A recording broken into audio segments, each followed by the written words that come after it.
The very first Airbus A321XLR rolled off the production line last week, in a livery dedicated to the type's extra long range.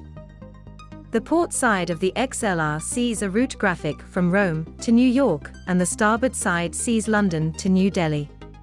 Several airlines are eagerly awaiting to fly this aircraft amid a spike in demand in international travel. However, Airbus announced last week that the XLR will see a delayed entry into service from end 2023 to early 2024.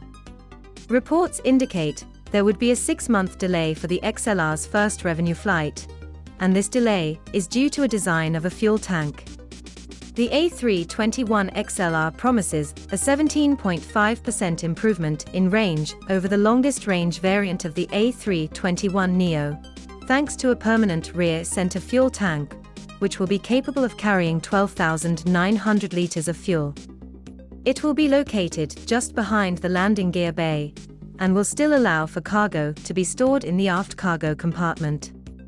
In addition, to ensure there is no compromise on payload, the XLR sees an increase to its maximum takeoff weight, from 97 tons to 101 tons.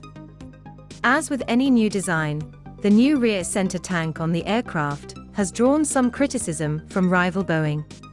Regulators including Europe's EASA and the USA's FAA have also expressed some doubts. The question being raised is over the safety of this tank from the passenger cabin in case of a fire. In a comment response document, dated the 24th of February 2021, EASA published the concerns surrounding the center tank and its responses towards these concerns. Boeing presented 2 comments surrounding the RCT, or rear center tank. Here is an extract of the Boeing comment from Mildred Trogeler, Director, Global Regulatory Strategy, The Boeing Company. Fuel tanks integral to the airframe structure inherently provide less redundancy than structurally separate fuel tanks. Such integral fuel tanks located within the fuselage volume can foreseeably result in more hazardous outcomes when exposed to threats, such as an external pool-fed fire. The location of such an integral fuel tank immediately aft of the main landing gear presents the most extensive range of threats to be considered. The inclusion of an auxiliary fuel tank integral to the fuselage presents many potential hazards, particularly the protection against structural disruption due to an otherwise survivable off-runway or landing gear failure event. EASA agrees that these are valid concerns, and noted the following.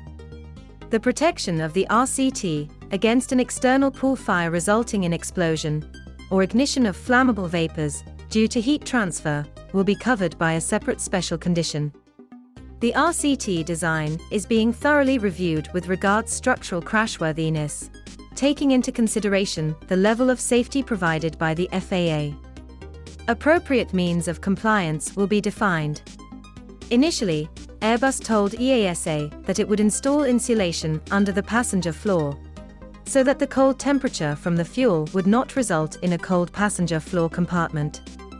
However, the EASA wants Airbus to do better and ensure the XLR is just as safe as previous A321 variants.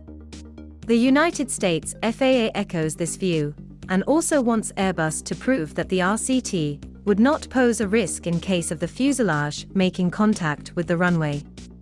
This would cater for rare cases of the landing gear failing upon a heavy landing, and the aircraft's belly making contact with the ground at high speeds. The FAA has given the public until May 23, 2022, to file comments before it issues a final ruling. According to a report on Bloomberg, the improvements to fire safety design around the RCT will likely add weight and have an impact on the A321XLR's range. The publication says that Airbus has already communicated changes in specifications to some of its customers. Through February 2022, the XLR had received 515 orders, with many airlines also wanting to retire their fleet of Boeing 757 and 767 in favor of the more fuel-efficient XLR. Despite the challenges, Bloomberg notes that Airbus is studying ways to optimize the range of the aircraft and one of the proposals include increasing the maximum takeoff weight from 101 tons to 101.7 tons.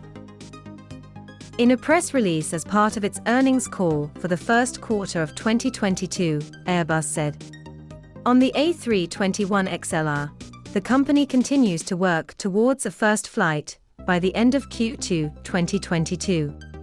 Initially planned for the end of 2023, the entry into service is now expected to take place in early 2024 in order to meet certification requirements.